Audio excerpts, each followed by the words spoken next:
ಬೆಂಗಳೂರು ಫಸ್ಟ್ಗೆ ಮತ್ತೆ ಸ್ವಾಗತ.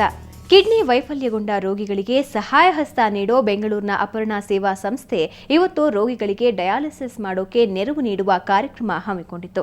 ಬೆಂಗಳೂರಿನ ಕೆಆರ್ ರಸ್ತೆಯಲ್ಲಿರುವ ಗಾಯನ ಸಮಾಜದಲ್ಲಿ ನಡೆದ ಈ ಕಾರ್ಯಕ್ರಮದಲ್ಲಿ ನಟ ದರ್ಶನ್ ತೂಗುದೀಪ್ ರೋಗಿಗಳಿಗೆ ಗಂಗಾಧರಯ್ಯ ಮೆಮೋರಿಯಲ್ ಆಸ್ಪತ್ರೆಯಲ್ಲಿ ಉಚಿತವಾಗಿ 5 ಬಾರಿ ಡಯಾಲಿಸಿಸ್ ಮಾಡಿಸಿಕೊಳ್ಳುವ ಕೂಪನ್ಗಳನ್ನು ಹಂಚಿದ್ರು ಮತ್ತು ಡಯಾಲಿಸಿಸ್ ರೋಗಿಗಳಿಗೆ ಸಾಂತ್ವನ ಹೇಳಿದ್ರು.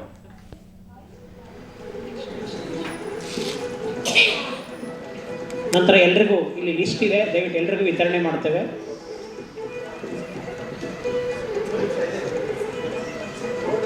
ಸರ್ ಒಂದು ನಿಮಿಷ ಇಲ್ಲಿ, ಒಂದು 5 ಜನ ಇಲ್ಲೇ ಇರಿ. ಅಣ್ಣ ಇಲ್ಲೇ ಇರು. ಇವತ್ತು ಸಿಲಿಕಾನ್ ಸಿಟಿಯ ಮೌಂಟ್ ಕಾರ್ಮಲ್ ಕಾಲೇಜಿನ ಕನ್ನಡ ಸಂಘದ ವಿದ್ಯಾರ್ಥಿಗಳು ಕನ್ನಡ ರಾಜ್ಯೋತ್ಸವವನ್ನು ಆಚರಿಸಿದರು. ಈ ಕಾರ್ಯಕ್ರಮವನ್ನು ಟಿಎಸ್ಎನ್ ನಾಗಾಭರಣ ದೀಪ ಬೆಳಗುವ ಮೂಲಕ ಉದ್ಘಾಟಿಸಿದರು. ಈ ವೇಳೆ ಕನ್ನಡ ಸಂಘದ ವಿದ್ಯಾರ್ಥಿಗಳು ಸಾಂಸ್ಕೃತಿಕ ಉಡುಗೆ ತೊಟ್ಟು ಕನ್ನಡ ಹಾಡಿಗೆ ನೃತ್ಯ ರೂಪಕಗಳನ್ನು ಮಾಡಿ ಎಲ್ಲರ ಮನರಂಜಿಸಿದರು. ಇನ್ನು ಕಾರ್ಯಕ್ರಮದಲ್ಲಿ ಚಿತ್ರನಟಿ ಅಮೂಲ್ಯ ಹಾಗೂ ಮತ್ತಿತರ ಗಣ್ಯ ವ್ಯಕ್ತಿಗಳು ಭಾಗವಹಿಸಿದರು.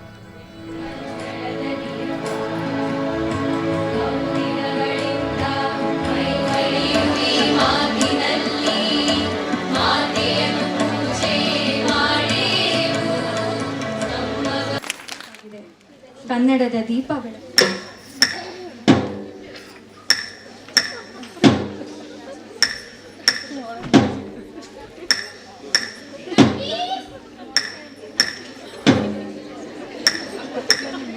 ರಾಕೇಶ್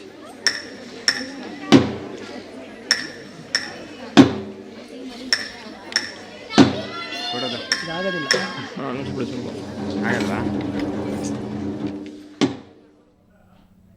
ಕಾರ್ತಿಕ ಮಾಸದ ಕಡೆ ಸೋಮವಾರ ಎಲ್ಲೆಲ್ಲೂ ದೀಪಗಳ ಆರಾಧನೆ. ಬೆಂಗಳೂರಿನ ಸಂಪಂಗಿರಾಮನಗರದ ಪುರಾತನ ಕಲ್ಯಾಣಿಯಲ್ಲಿ ಲಕ್ಷ ದೀಪೋತ್ಸವ ಅದ್ಧೂರಿಯಾಗಿ ನಡೆಯಿತು. ನೂರಾರು ಜನ ಕಲ್ಯಾಣಿಯಲ್ಲಿ ಮೆಟ್ಟಿಲುಗಳ ಮೇಲೆ, ಗೋಡೆಗಳ ಮೇಲೆ ಹಣತೆಗಳನ್ನು ಇಟ್ಟು ದೀಪಗಳನ್ನು ಬೆಳಗಿಸಿದ್ರು. ಈ ವರ್ಷ ಜ್ಯೋತಿರ್ಲಿಂಗಗಳನ್ನು ಕಲ್ಯಾಣಿಯಲ್ಲಿ ನಿರ್ಮಿಸಿದ್ದು ವಿಶೇಷವಾಗಿತ್ತು.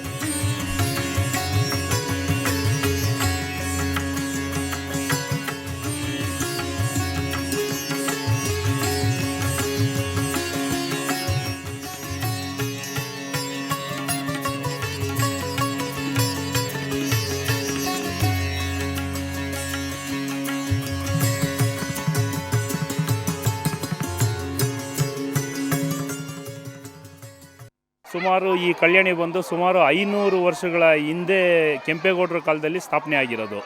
ಇಲ್ಲಿ ಪಂಚಲಿಂಗೇಶ್ವರ ದೇವಸ್ಥಾನ ಹೊಂದಿತ್ತು. ಈ ಕಲ್ಯಾಣಿಯಲ್ಲಿ ಆಗ ನೀರಿತ್ತು, ಈಗ ನೀರಿಲ್ಲ. ಈಗ ನಾವು ಇದನ್ನು ಒಂದು ದೀಪೋತ್ಸವ ಕಾರ್ಯಕ್ರಮಕ್ಕೆ ಅಂತ ಹೇಳ್ಬಿಟ್ಟು ಇದನ್ನು ಒಂದು ಪ್ರಸಿದ್ಧಿ ಆಗಲಿ, ಇದು ಬೆಂಗಳೂರಲ್ಲಿ ಈ ಕಲ್ಯಾಣಿ ಏನು ಅನ್ನೋದು ಜನರಿಗೆ ಗೊತ್ತಾಗಲಿ ಅಂತ ಈ ಕಾರ್ಯಕ್ರಮನ ನಾವು ಹಮ್ಮಿಕೊಂಡಿದ್ದೀವಿ.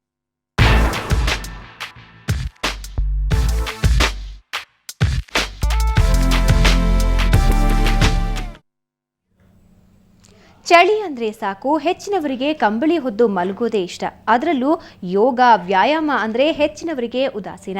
ಆದ್ರೀಗ ಚಳಿಗಾಲಕ್ಕೆಂದೇ ವಿವಿಧ ರೀತಿಯ ಫಂಕ್ಷನಲ್ ಮೂವ್ಮೆಂಟ್ ಅನ್ನೋ ಹೆಸರಿನ ಯೋಗಾಸನಗಳು ಬಂದಿವೆ. ಹಾಗಾದ್ರೆ ಅದ್ಯಾವ ಯೋಗಾಸನ, ಅದರ ಅನುಕೂಲಗಳು ಏನೇನು ಅಂತ ನೋಡ್ತಾ ಇವತ್ತಿನ ಬೆಂಗಳೂರು ಫಸ್ಟ್ ಮುಗಿಸೋಣ. ನೇರ ದಿಟ್ಟ ನಿರಂತರ ಸುದ್ದಿಗಾಗಿ ನೋಡ್ತಾ ಇರಿ ಸುವರ್ಣ ನ್ಯೂಸ್.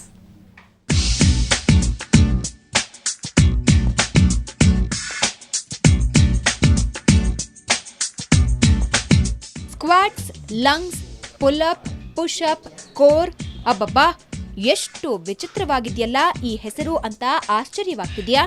ಹೌದು, ಇವೆಲ್ಲವನ್ನ ಒಟ್ಟಾಗಿ ಸ್ಟ್ರೀಟ್ ಫಿಟ್ ಅಂತ ಕರೆಯಲಾಗುತ್ತೆ.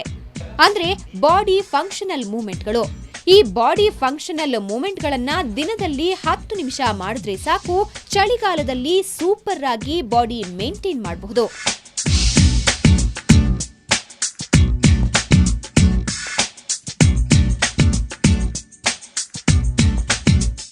ಚಳಿಗಾಲದಲ್ಲಿ ಬೆಳಗ್ಗೆ ಎದ್ದು ವಾಕಿಂಗ್ ಮಾಡೋದು ಸ್ವಲ್ಪ ಕಷ್ಟ ಆಗುತ್ತೆ. ಹೀಗಾಗಿ ನೀವು ಮನೆಯಲ್ಲಿ ಇದ್ದುಕೊಂಡೇ ಈ ಸ್ಟ್ರೀಟ್ ಫಿಟ್ ಅನ್ನ ಮಾಡಿ ದೇಹದ ಸಮತೋಲನವನ್ನ ಕಾಪಾಡಬಹುದು. ಬಾಡಿ ಟೆಂಪರೇಚರ್ ನಾವು ಜಾಸ್ತಿ ಮಾಡುವಂಥ ಯಾವುದೇ ಎಕ್ಸಸೈಸ್ನು ಇಲ್ಲಿ ಮಾಡ್ಬೋದು. ಸೊ ಯಾವ ಥರ ನಮಗೆ ಇದರಿಂದ ಲಾಭ ಅಂತ ಹೇಳಬೇಕು ಅಂತಂದರೆ, ಯಾವುದೇ ಒಂದು ವ್ಯಾಯಾಮ ನೀವು ಮಾಡುವಾಗ ನಿಮ್ಮ ಹಾರ್ಟ್ ರೇಟ್ ನಿಮ್ಮ 80% ಅಂತ ಹೇಳ್ತೀವಿ, 80% ಆಫ್ ಯರ್ ಹಾರ್ಟ್ ರೇಟ್ ನೀವು ತೊಗೊಂಡು ಹೋದರೆ ಅದರಲ್ಲಿ ಜಾಸ್ತಿ ಕ್ಯಾಲರಿ ಬರ್ನ್ ಆಗುತ್ತೆ. ಚಳಿಗಾಲದಲ್ಲಿ ಯುವಕರು, ಮಹಿಳೆಯರು, ಮಕ್ಕಳು ಈ ಯೋಗ ಮಾಡಬಹುದು. ಅದರಲ್ಲೂ ವಯಸ್ಸಾದವರು ವ್ಯಾಯಾಮ ಮಾಡಿದ್ರೆ ಒಳ್ಳೆಯದು. ಬಿಕಾಸ್ ಏನಂದರೆ ಬರೀ ನಮ್ಮ ಮನೆ ಕೆಲಸಗಳು ಸಾಕಾಗಲ್ಲ. ಎಸ್ಪೆಷಲಿ ನಮ್ಮ ಸಿಟಿ ಲೈಫಲ್ಲಿ ಬರೀ ಮಿಕ್ಸಿ ಬಂದುಬಿಟ್ಟಿದೆ, ಲೈಕ್ ವ್ಯಾಕ್ಯೂಮ್ ಕ್ಲೀನರ್ ಬಂದುಬಿಟ್ಟಿದೆ. It's not enough. ಸೊ ಸಾಕಾಗದೇ ಇರೋದ್ರಿಂದ ಆದಷ್ಟು ಬೆಳಗ್ಗೆ ಎದ್ದು ಒಂದು ಸ್ವಲ್ಪ ಹೊತ್ತಾದರೂ at least half an hour exercise ಮಾಡೋದು ಒಳ್ಳೆಯದು ಅಂತ ಹೇಳ್ತೀನಿ ನಾನು. ದೇಹ ನಡಗಿಸೋ ಚಳಿಗೆ ಬೆಚ್ಚನೆಯ ಆಸರೆ ಎಷ್ಟು ಅವಶ್ಯಕತೆಯೋ ಅಷ್ಟೇ ದೇಹಕ್ಕೆ ಕಸರತ್ತು ಕೂಡ ಅಗತ್ಯ. ಇನ್ಯಾಕೆ ತಡ? ಯೋಗ ಮಾಡಿ ದೇಹ ಸದೃಢಗೊಳಿಸಿ. ಬೆಂಗಳೂರಿನಿಂದ ಕ್ಯಾಮರಾಮನ್ ಪ್ರತಾಪ್ ಜೊತೆ ಅಂಚನ್ ಗೀತಾ, ಸುವರ್ಣ ನ್ಯೂಸ್.